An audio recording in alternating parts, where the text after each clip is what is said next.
moving on to Nicole Belshma, and Nicole will be speaking about electrical hypersensitivity. Is your house making you sick? A little bit about Nicole. She's a woman of passion, and her passion lies in environmental medicine. She first became interested in building biology as a result of two events that occurred in her life. The first was when she began to notice a connection between many of her patients' ill health and their homes. The second was her infertility program. The cause of her 10 miscarriages was eventually identified as an immune disorder, which she now suspects arose from long-term exposure to a high electromagnetic field. Once these issues were addressed, she successfully gave birth to her children. Nicole is a popular speaker who conducts lectures on sick building syndrome and healthy homes around Australia. Nicole is an accomplished naturopath, acupuncturist and building biologist who has been in clinical practice since 1989. She is also the founder of the Australian College of Environmental Studies, which was established in 1999 to educate people about health hazards in the built environment. The college provides nationally accredited training in building biology. Nicole is also an author and has recently published Healthy Home, Healthy Family, which is the second edition. Her first edition sold out in 18 months. Can you please welcome Nicole? Great. Thanks for providing me with an opportunity to speak today. I'd first like to ask a question, and that is, what does it say about a society where you're more likely to have a better chance of preventing the erection of a mobile phone tower, which uses the same types of frequencies as a smart meter, and argue its impact on an endangered frog or an endangered bird, and have a better chance of preventing that tower going up than you would arguing about the adverse health effects that that tower could have on children in a nearby childcare centre. And that's essentially what it's come down to. As mentioned, my interest in this began as a result of my own infertility issues. I had 10 miscarriages as a result of, I believe, sleeping near the meter box. My husband and I developed insomnia from the moment we moved into this home, and subsequently had many miscarriages. It was a reproductive immunologist in the US who finally was able to diagnose what was going on, and he indicated that something had affected my immune system to, in want of very simple terms, wipe out the fetus as if it was a cancer cell. As a result of this and investigating our home and starting to look at the research on electromagnetic fields, we relocated our bedroom, from which I then successfully had our 3 children. The twins were born in 2007, and my youngest is now 3 years of age, so I have 3 young children who are under 6.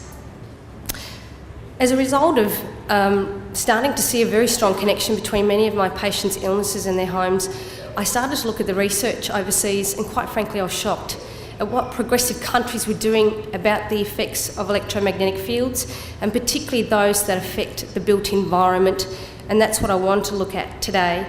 More importantly, I want to empower you and show you the simple steps of what things you can do to help reduce your exposure to these frequencies, but more importantly urge more action against the installation of smart meters. As Don mentioned, waiting for high levels of scientific proof before taking action on EMFs can lead to very high health and economic costs, as was the case with asbestos-leaded petrol and tobacco. We don't want to see this again, especially its impact on our children. Why the authorities are not acting? When I started to look at this is what I came up with. The exposure is imperceptible, it's ubiquitous. It's getting to a sad state of affairs where our entire planet is blanketed by radio frequencies and extra low frequencies that are affecting our homes, especially because we spent about 90% of our time inside a building. We're getting to a stage where we will not have control groups to be able to study, because we will all be impacted by these frequencies no matter where we are on the planet. It has multiple sources, from the extra low frequencies in our building wiring and our appliances. It varies over distance and time. It's difficult for science to look at cause and effect when what you have is mobile telephone companies essentially changing the frequencies all the time, the power output. We go from 2G to 3G to 4G, etc., which constantly changes the parameters.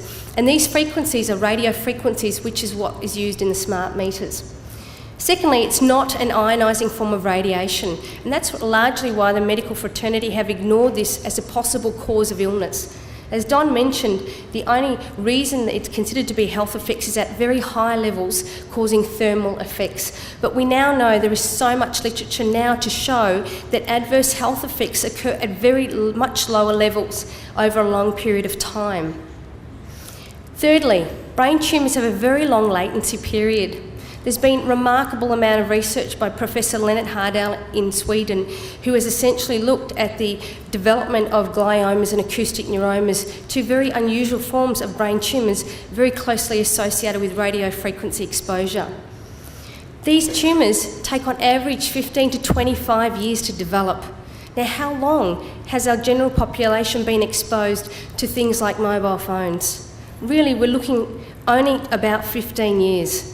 Now, we know asbestos had a latency period for 37 years. Many of these brain tumours are 15 to 25 years. So essentially what's going on is we'll wait to the development of the disease in the human population, and then the governments will generally react.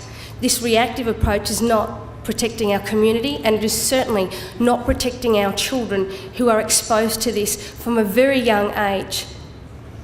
Fourthly, the lack of biomarkers. I had the good fortune to speak at the same conference as Don on Friday to a group of very open doctors who were amazed and very receptive about the research we were providing them about the adverse health effects of electromagnetic fields and its impact. My paper was on our children, the canaries in the mine, and I indicated the detail in which what our children are now exposed to and what implications that can have later in their life. The biomarkers, there are over 9 biomarkers now used in the UK, France and Sweden as pathological markers and tests, medical tests that are available to actually diagnose electrical hypersensitivity. So to say that there's no biomarkers to pick this up is actually not true. And lastly, probably the most common reason why authorities are not acting is because there's too much money to be made. We're talking about dividends for shareholders. We're talking about a multi-billion-dollar industry. There's such a huge conflict of interest, as you can see if you have the good fortune to read Don's paper, that it is rife. And in many ways, corporations do have a big say when it comes to government regulations and exposure standards. What concerned me when I started to look at the exposure standards is that the Chinese, Swiss and Russian limits for radio frequencies used in things like Wi-Fi and smart meters is 100 times lower than what is acceptable in this country. In fact, if you look at the research and the exposure standards, in Salzburg, Austria, their exposure levels for radio frequencies is 1 million times lower than what is acceptable in Australia. And I can tell you as a parent, that really concerns me. Here's an example of the radio frequencies and the differences in exposure standards amongst countries. In Australia, as Don mentioned, we follow the ICNIRP standards, International Commission on Non-Ionising Radiation, which is essentially what our PANZA's guidelines follow. For 900 megahertz used in telephone communications, the standard is 4.5 million microwatts per metre squared, and yet ours is up to 10 million microwatts per metre squared. And ironically, our standards are not a health-based standard for low-level exposure over a long period of time. We essentially do not have a standard for the frequencies that we are exposed to in our home. To give you an idea of the exposure standards for magnetic fields. Now, magnetic fields are different to radio frequencies. They come from appliances that generate current. They include the conventional metering box. They include things like the fridge, the motor from the fridge, and basically any appliance like your digital clock radios, which are on all the time. The ICNIRP standards are actually 2,000 milligauss, not 1,000. They just raised them. The Bioinitiative report indicate that it should not be beyond 1 milligauss. Now, the interesting thing about magnetic fields, which come from appliances that draw a lot of current, is that in 1979, Wertheimer and Leeper were looking at the relationship between childhood leukaemia and trying to determine what made these kids susceptible to leukaemia. In 1979, before all the privacy laws, what they did is they went to all these homes where these children lived who developed leukaemia, and they started to see that many of them lived near high voltage transmission lines. As a result of their research, they were able to show that if a child lived in a home where the exposure was beyond 4 milligauss, that their incidence of childhood leukaemia doubled. As a result of this, in 2002, the World Health Organization classified high magnetic fields of 4 milligauss or more as a class 2 carcinogen, which means possibly carcinogenic to humans. As Don mentioned, the radio frequencies used in smart meters and Wi-Fi and our mobile phones, in the 31st of May last year, the World Health Organization, as a result of the enormous amount of evidence, medical evidence in journals, indicating that adverse health effects were occurring that were beyond the thermal effects, they classified radio frequencies from these sources as possibly carcinogenic to humans because they could no longer prove beyond doubt that these frequencies were safe. Setting a safe exposure limit for electromagnetic fields is meaningless because it does not account for the total exposure to thousands of types of radiation now blanketing our planet, and particularly to those who are our most vulnerable, our children, our pregnant women, people whose systems are immunocompromised or have chronic illness, and also the elderly. As I indicated, the World Health Organization classified the frequencies or radio frequencies used in smart meters, mobile phones, cordless communications like cordless baby monitors. The cordless phones, many people don't realise that cordless phones should be treated in the same way as their mobile phones because it uses the same types of frequencies, and there's an enormous amount of research and data in medical journals indicating its relationship to gliomas and acoustic neuromas, which are two unusual forms of brain tumours. Electromagnetic hypersensitivity, what is it? I'm sure many of you are likely to relate to this. Electrical hypersensitivity, or idiopathic environmental intolerance attributed to EMFs, is a descriptive term for symptoms caused by exposure to electromagnetic fields. It is estimated to affect 10% of the population. Now, we know with all disease states that genetic factors make some people more susceptible to hazards like electromagnetic fields. Just look at the incidence of peanut allergies.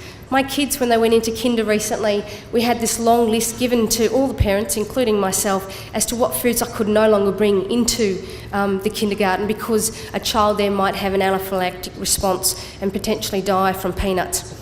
We know with all disease states, there's always going to be a percentage of people who are uniquely susceptible to a disease state because of epigenetic factors. We must also consider this when it comes to electromagnetic fields. Who recognises it as a functional disability? Sweden, Spain and Canada currently recognise it as a functional disability, and Australia also needs to recognise this.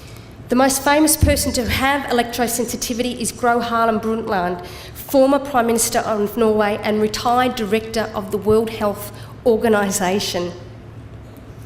Organisations who are concerned about electromagnetic fields, and let me just say this, to say that there's no evidence on the adverse health effects of EMFs is ridiculous because there have been over 30,000 medical and scientific papers on this in the last 30 years. When people talk about, brain tumours and mobile phone use, there is a lot of research for and against. The research that shows that there's no effect, there's actually only 24 major studies on mobile phones to indicate that they didn't cause brain tumours. 90% of these were funded by the telecommunications industry. What about the 20-odd other thousands of medical research papers indicating strong adverse health effects?